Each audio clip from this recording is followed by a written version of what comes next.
Captain Jake Peterson stood at the window of his ship's docking bay and watched the alien vessel approach. The New Frontier had been exploring space for 3 years now, but this was humanity's first real contact with another intelligent species. His heart beat fast as he straightened his blue uniform and checked his appearance one more time.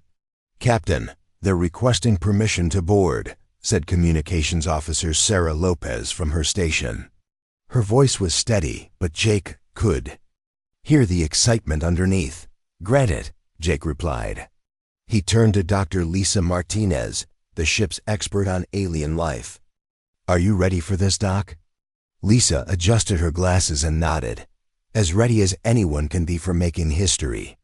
She held a tablet with all the information they had gathered about the approaching aliens. They called themselves the Valkyrie, and they seemed peaceful. Their ship was called the Harmony's Edge, which sounded friendly enough.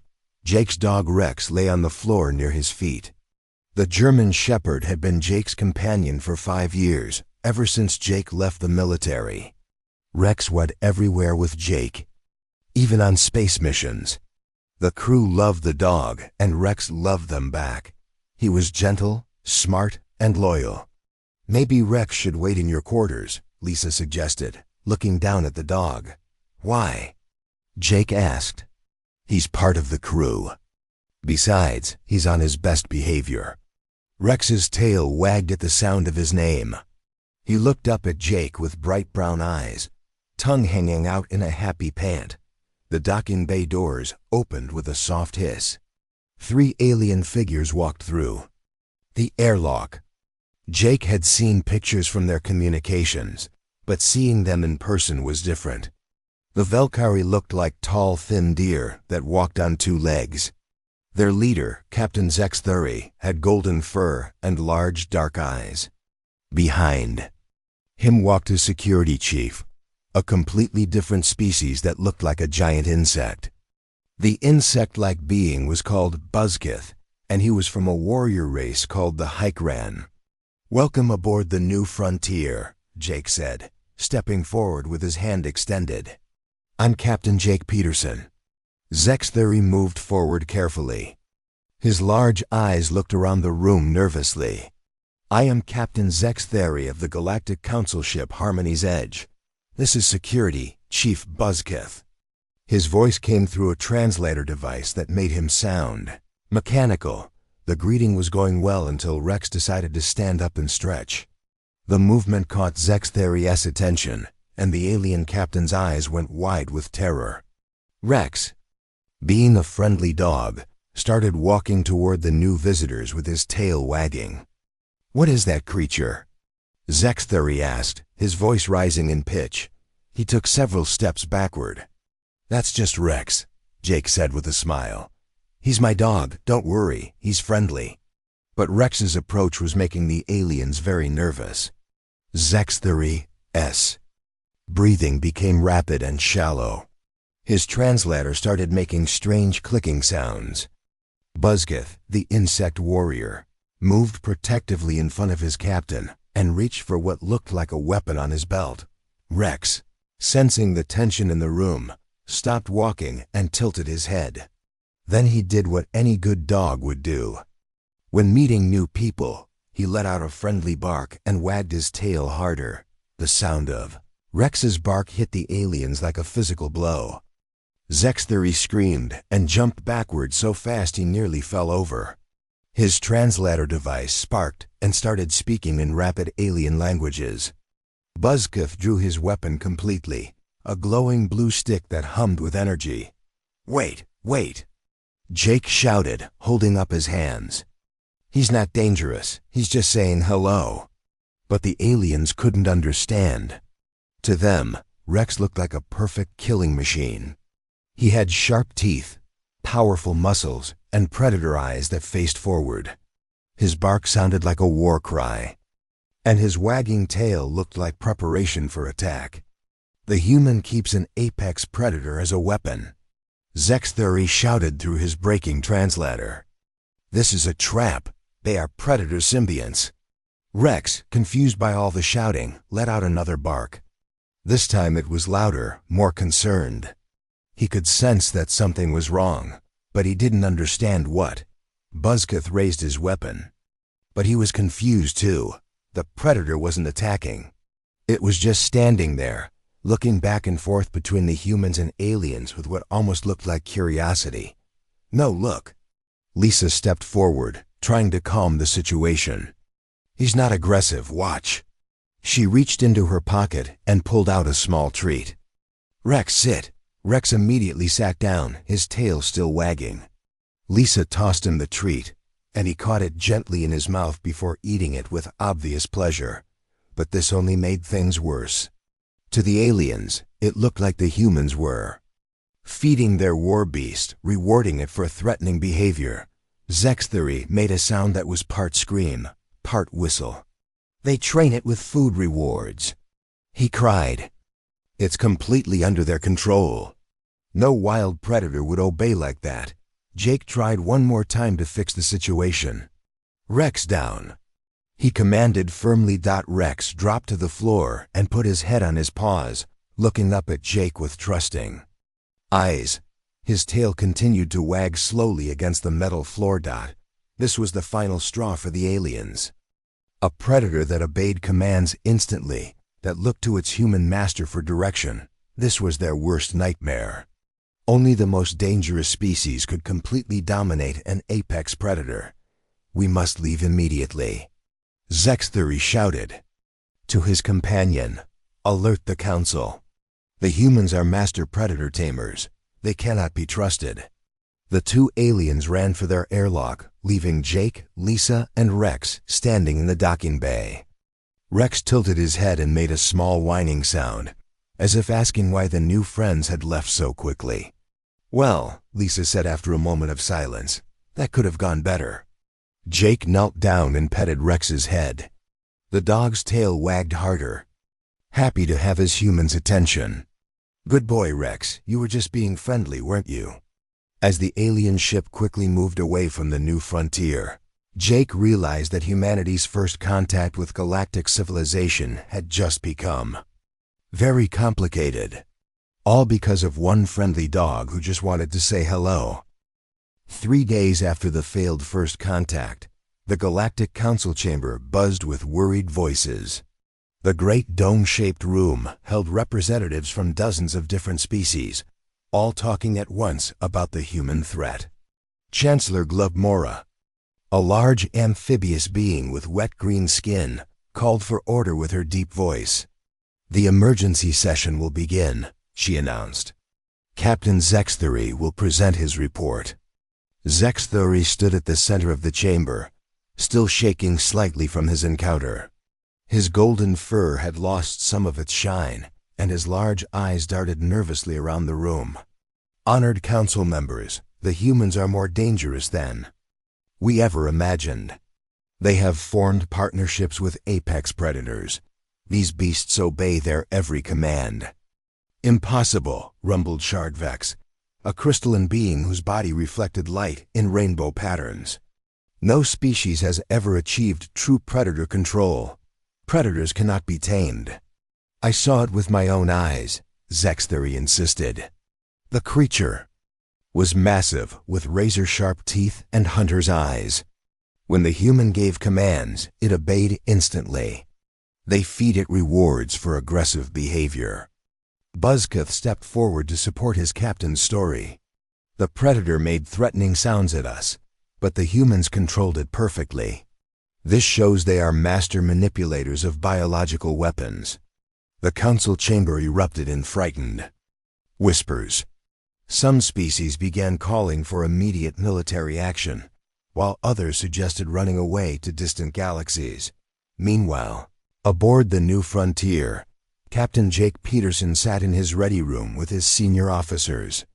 Rex lay at his feet, occasionally lifting his head when someone said his name.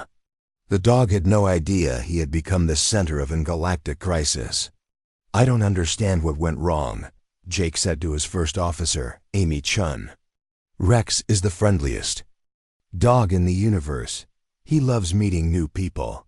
Amy shook her head. "They ran away screaming, Captain. That's not a normal reaction to a pet." Dr. Lisa Martinez looked up from her research tablet. I've been studying their species biology. The Velkari evolved from herbivores. They're naturally prey animals. To them, Rex probably looked like their worst nightmare. Engineer Tom Bradley laughed from across the table. Rex? He's scared of vacuum cleaners and won't go outside when it's raining. Some nightmare predator. That's exactly the problem, Lisa explained. They don't understand the concept of pets. In their world, predators and prey don't live together peacefully. They can't imagine a predator that loves humans and wants to please them. Jake reached down and scratched Rex behind the ears. The dog's tail thumped against the floor. So what do we do now? Before anyone could answer, Communications Officer Sarah Lopez's voice came through the intercom. Captain, we have incoming ships, lots of them. Jake and his officers hurried to the bridge.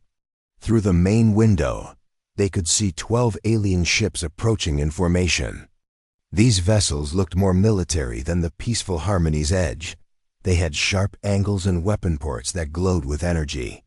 This is Admiral Steelclaw of the Corvan Defense Force.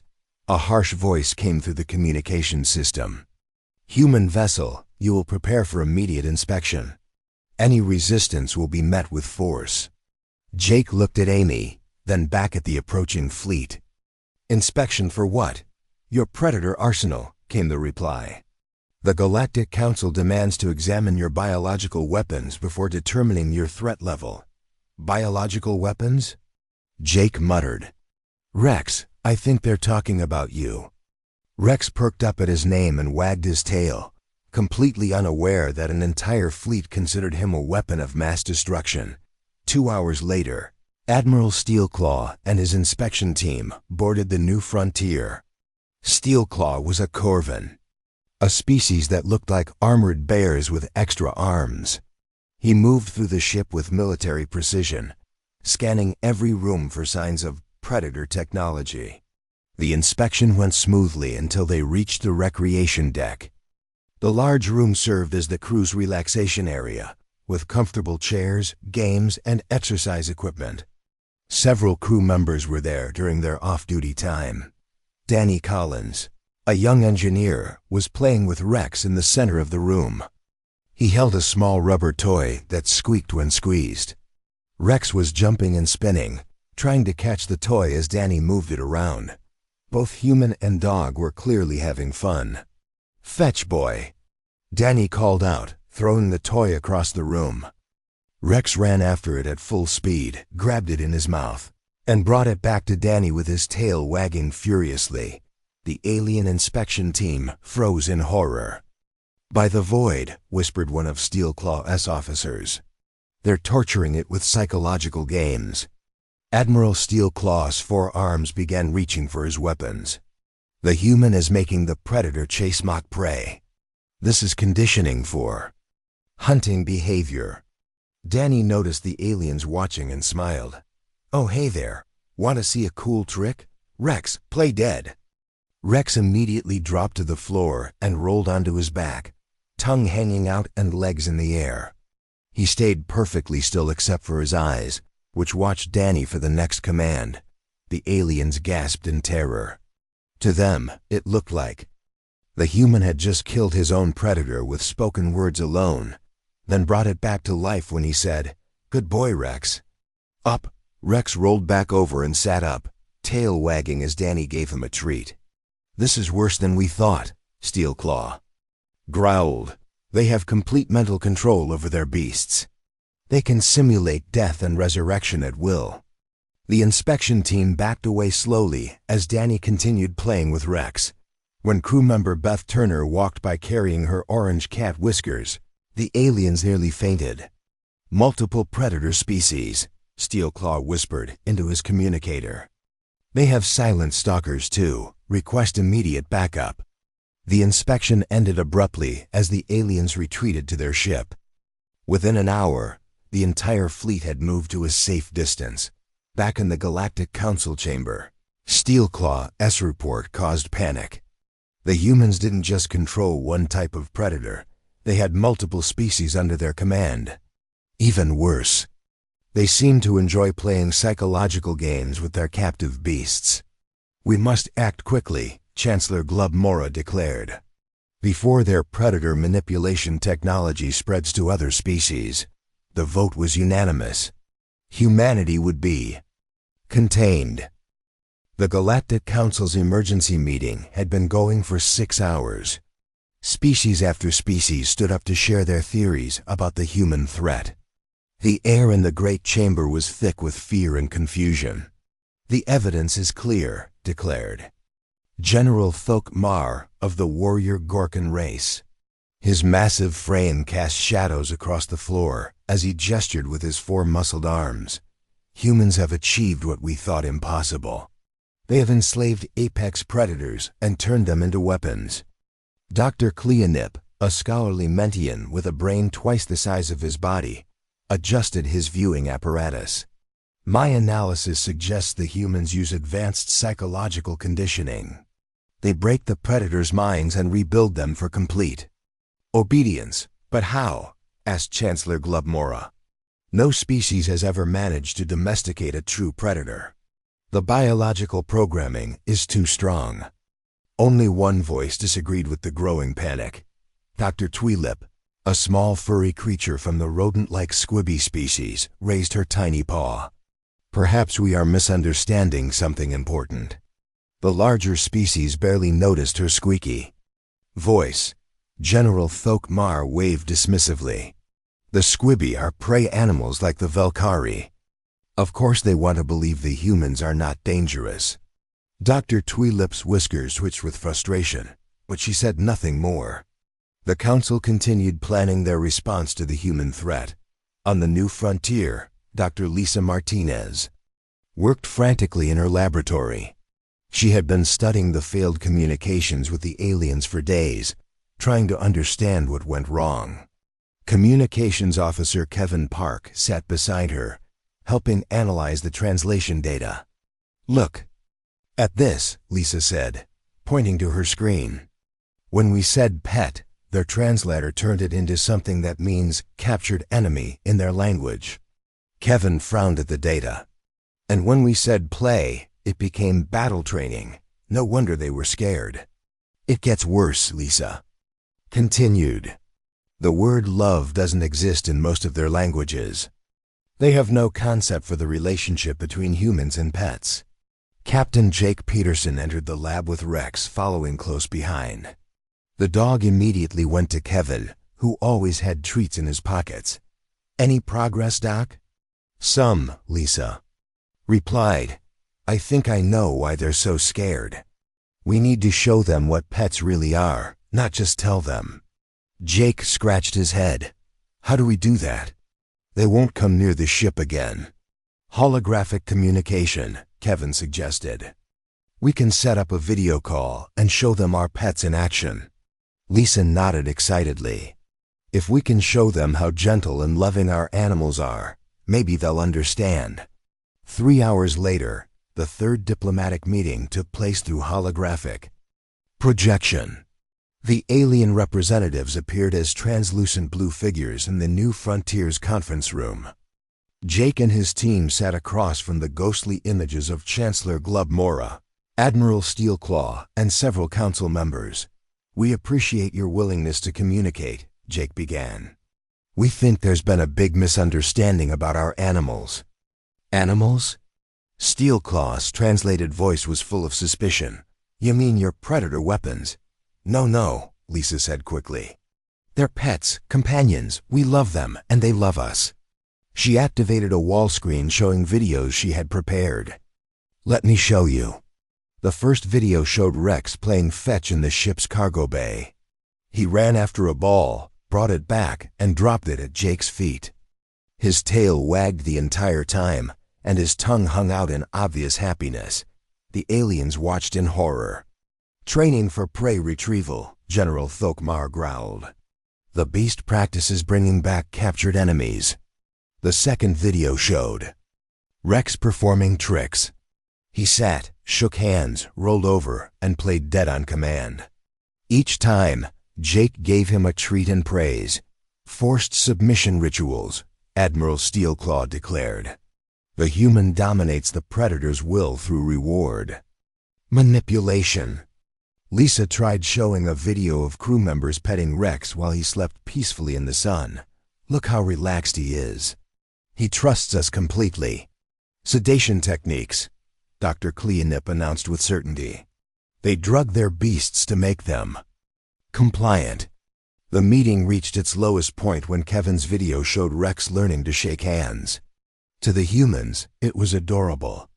To the aliens, it looked like the predator was being forced to perform degrading surrender gestures. Then disaster struck. Beth Turner walked past the conference room carrying her cat Whiskers. The orange tabby was purring loudly as she scratched behind his ears. Whiskers looked directly at the holographic aliens with his green eyes and let out a soft meow. The effect was immediate and devastating. Chancellor Glubmora made a sound like a drowning whale. Admiral Steelclaw reached for weapons that weren't there. Several smaller aliens simply fainted. Silent Deathstalker, screamed Dr. Cleanip. They have multiple predator variants. That one is designed for stealth assassination. It made the death rattle sound, Zexthery whispered, referring to Whiskers. Innocent meow. It's preparing to strike. But then something unexpected happened. Dr. Tweelip, the small squibby scientist, made a tiny cooing sound. Her large dark eyes were fixed on Whiskers, and her whiskers twitched in what looked like delight. So fluffy, she whispered in wonder. The other aliens turned to stare at her in shock. Dr. Tweelip, Chancellor Glubmora said sternly, "You are looking at an engineered killer." "But it's so small and soft," Tweelip replied dreamily. "Look at its little pink nose. And those tiny paws." Admiral Steelclaw was about to respond when Rex decided to join the conversation. He had been lying quietly during the meeting, but the sound of voices made him curious. He walked up to the holographic projector and sat down directly in front of the aliens. Then Rex did what he always did when he wanted attention.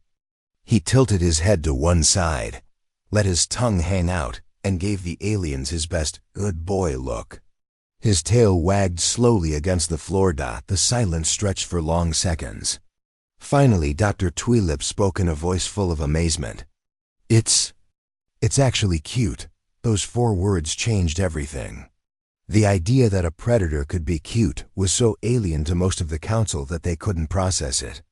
But Dr. Tweelip was a scientist, and she trusted her observations. "Cute?" "Chancellor."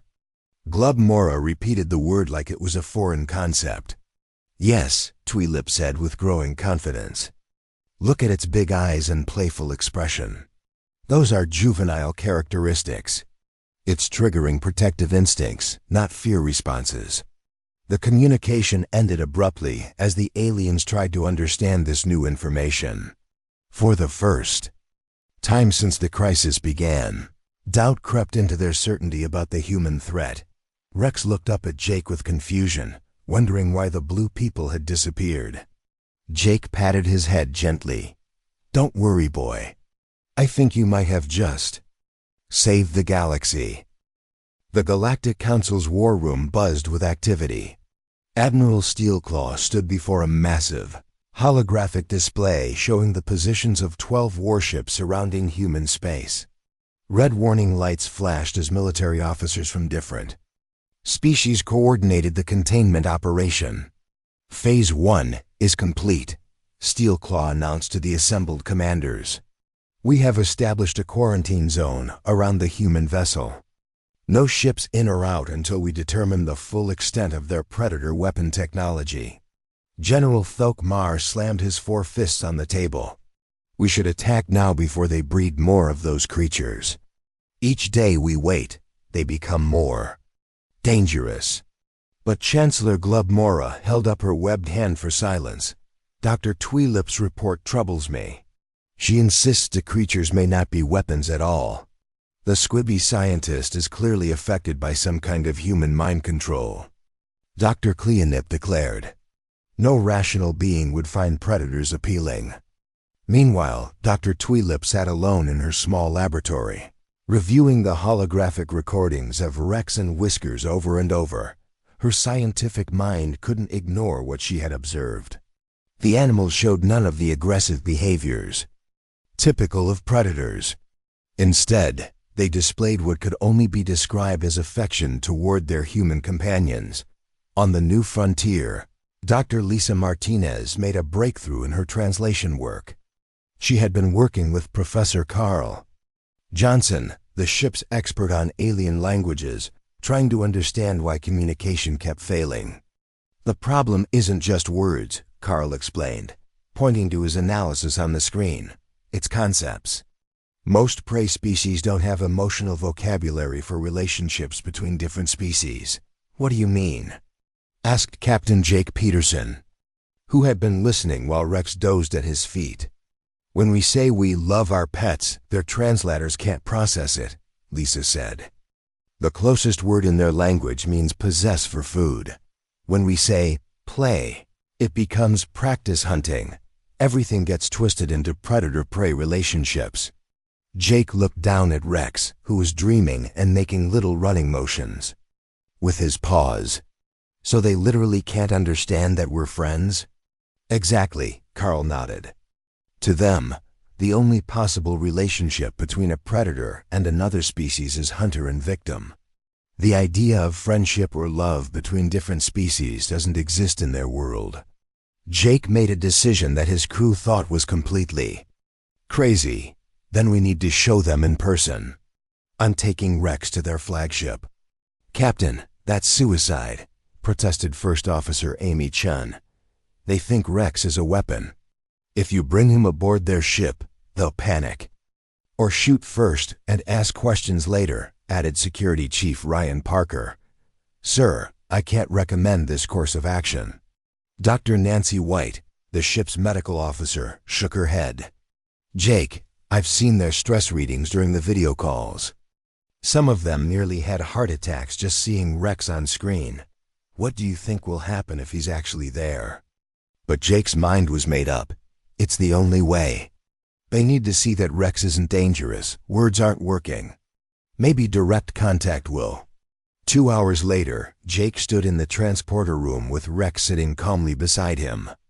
The dog wore his favorite collar, the blue one with tiny stars that the crew had given him for his birthday. Rex looked up at Jake with trusting eyes, tail wagging slowly. "You sure about this, boy?" Jake asked, scratching behind Rex's ears. "We're about to make some very nervous aliens even more nervous." Rex responded by licking Jake's hand and wagging his tail faster. The transport to the alien flagship was tense. Jake materialized in a large conference chamber surrounded by dozens of aliens from different species. The moment Rex appeared beside him, chaos erupted. Zexthery screamed and jumped behind his chair. Admiral Steelclaw drew his weapon immediately. Several smaller aliens ran for the exits. The noise was tremendous as different species made their various panic sounds all at once. "Wait!" Jake shouted over the noise. "Just give us a chance. Rex, sit." Rex immediately sat down, looking around at all the excited aliens with curious but calm eyes. His tail wagged against the metal floor, making a soft thumping sound. The aliens gradually stopped running and screaming, but they remained pressed against the walls of the chamber. Weapons were drawn and pointed at Rex from multiple directions. "Now what, human?" Admiral Steelclaw growled, his weapon humming with energy. "Your beast is outnumbered. Surrender it for destruction." "He's not a beast," Jake said calmly. "He's my friend. Rex, shake hands." Rex stood up and walked over to the nearest alien, who happened to be Zexthery. The Valkyrie captain was trembling with terror, but Rex simply sat down in front of him and lifted his right paw. "He wants to shake your hand," Jake explained. "It's how dogs say hello." Zexthery stared at the offered paw in complete confusion. It's offering a limb for consumption?" "No," Jake laughed despite the tension. "He's being polite." Just touch his paw gently with your hand." Very slowly, trembling with fear, Zexthury reached out one long thin finger and barely touched Rex's paw. Rex's tail wagged harder, and he made a small happy sound. "It didn't attack," whispered one of the other aliens in amazement. Jake decided to try something else. He reached into his pocket and pulled out Rex's favorite tennis ball. "Rex, want to play fetch?" Rex's entire body wiggled with excitement. His tail wagged so hard his whole back end moved back and forth. He made eager whining sounds and danced on his paws. Jake threw the ball across the chamber. Rex ran after it, his claws clicking on the metal floor. But instead of attacking any of the aliens he passed, he completely ignored them. His entire focus was on the ball. He caught the ball and ran straight back to Jake, dropping it at his feet and sitting down expectantly. "Good boy," Jake said, giving Rex a treat from his pocket. Rex ate it happily and then did something that changed everything.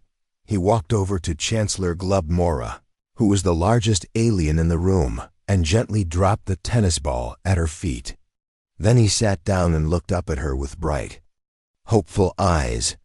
"He wants you to throw it," Jake explained softly. "He's asking you to play with him." Chancellor Glubmora stared down at the ball, then at Rex's expectant face. The dog's tail wagged slowly, and he tilted his head to one side in the universal please gesture. For the first time since the crisis began, an alien began to understand. This wasn't a weapon or a trained killer. This was a creature that wanted to play, that sought friendship, that trusted strangers enough to ask them to join his games. Very carefully, Chancellor Glubmora reached down and picked up the tennis ball with her webbed fingers. Rex's tail wagged faster, and his eyes lit up with joy. Chancellor Glubmora held the tennis ball in her webbed hands and stared down at Rex. The German shepherd sat perfectly still, tail wagging slowly, eyes bright with hope. Around the chamber, dozens of aliens watched in tense silence. "What happens if I throw this?" she asked Jake nervously. "He'll bring it back to you," Jake said with a smile. "And then he'll probably want you to throw it again." Dogs love that game. Glubmora looked at the ball, then at Rex's eager face. Very carefully, she tossed the ball across the room. It bounced twice before rolling to a stop. Rex ran after it immediately, but something amazing happened. As he passed close to different aliens, his tail kept wagging. He didn't growl or snap at anyone. He simply focused on getting his ball. When Rex brought the ball back and dropped it at Glubmora's feet again, something changed in the Chancellor's expression. "It came back to me," she said in wonder. "It chose to return to me." "Of course he did," Jake said. "You're playing with him now. That makes you his friend." Dr. Tweelip, who had been watching from the back of the room, stepped forward slowly. "May I try something?" she asked in her squeaky voice. Before anyone could object, she pulled a small piece of food from her pouch and held it out toward Rex. "Here, little predator." Rex walked over to her carefully. Instead of grabbing the food aggressively, he gently took it from her tiny paw with the front of his teeth, barely touching her fur. Then he sat down and ate it politely. "His mouth touched me, but he didn't bite," Tweelip said in amazement. "He was so gentle." Jake decided this was the perfect moment to call for reinforcements. "Sarah, can you bring some of the other crew members and their pets to the conference room?" Within minutes, the alien chamber was filled with humans and their animal companions. Communications Officer Sarah Lopez brought her small dog buddy, a cheerful beagle who immediately started sniffing around the room with friendly curiosity. Engineer Mike Foster carried his pet rabbit, Mr. Hoppers, whose soft brown fur and twitching nose made several aliens make cooing sounds. But the real breakthrough came when Nurse Katie Brooks walked in with her golden retriever puppy, Scout. The 3-month-old puppy was small, fluffy, and completely fearless. He bounded into the room with his oversized paws and immediately ran up to the nearest alien. It was Zexthury, who had been terrified of Rex. But Scout was so small and obviously young that even the nervous Valkyrie captain couldn't see him as threatening. Scout sat down and looked up at Zexthery with huge puppy eyes, then tilted his head and made a tiny whimpering sound. It's just a baby," Zexthery whispered. "Yes," Jake said softly. "That's Scout. He's only 3 months old. He still needs his mother, but she's not here, so Katie takes care of him." Scout rolled over onto his back, showing his pink puppy belly, and wiggled happily. Several aliens gasped at this display of complete trust and vulnerability. "No predator would expose its soft parts like that," Dr. Cleonip said, his scientific mind struggling with what he was seeing. Unless he feels completely safe," finished Dr. Tweelip. "Unless he knows no one here would hurt him." Engineer Tom Bradley knelt down and started playing with Scout, tickling the puppy's belly while Scout squirmed and made happy puppy sounds. The display of pure joy and affection was impossible to misunderstand. "They're not weapons," Chancellor Glubmora said suddenly. They're like our young ones, dependent, trusting." Admiral Steelclaw lowered his weapon slowly. "But how is this possible? Predators don't form bonds with other species. These aren't wild predators," Jake explained. "Their ancestors were thousands of years ago. But humans and dogs chose each other. We helped each other survive. Over many generations, they became part of our families." "Family?" Zexthery asked, testing the word. "Yes," Katie said, picking up Scout and cradling him like a baby. "We feed them, protect them, play with them, and love them. In return, they give us loyalty, companionship, and unconditional love." "Unconditional?" asked Dr. TWE single quotes lip. Jake nodded. "Dogs don't care if you're rich or poor, happy or sad, successful or failing. They love you just because you're you." To demonstrate, Jake pretended to be upset, sitting down on the floor and putting his head in his hands. Rex immediately came over and pushed his nose under Jake's arm, whining softly. When Jake looked up, Rex licked his face gently and pressed close against him. "He's comforting you," Glubmora observed with wonder. "That's what friends do," Jake said, hugging Rex. "They help each other feel better." The mood in the room had completely changed. Aliens who had been terrified minutes earlier were now approaching. The animals cautiously, some even reaching out to touch soft fur or receive gentle sniffs. The real transformation happened when Admiral Steelclaw, the fierce military commander, knelt down beside Scout. The puppy immediately crawled into his lap and fell asleep, trusting this alien warrior completely. "I have never felt anything like this," Steelclaw said quietly, carefully stroking Scout's fur. "This small creature trusts me with its life." "That's what pets do," Mike said, watching his rabbit Mr. Hoppers hop peacefully around the room. "They trust us to keep them safe, and we do." Chancellor Glubmora stood up and addressed the room formally. "I hereby declare that humanity poses no threat to galactic peace. These creatures are not weapons but companions. Any species capable of inspiring such love and trust cannot be our enemies." Dr. Tweelip raised her small paw. "Chancellor might I suggest something? Perhaps the humans could teach other species about this domestication process. My people might benefit from such companionship." "An excellent idea," Glubmora agreed.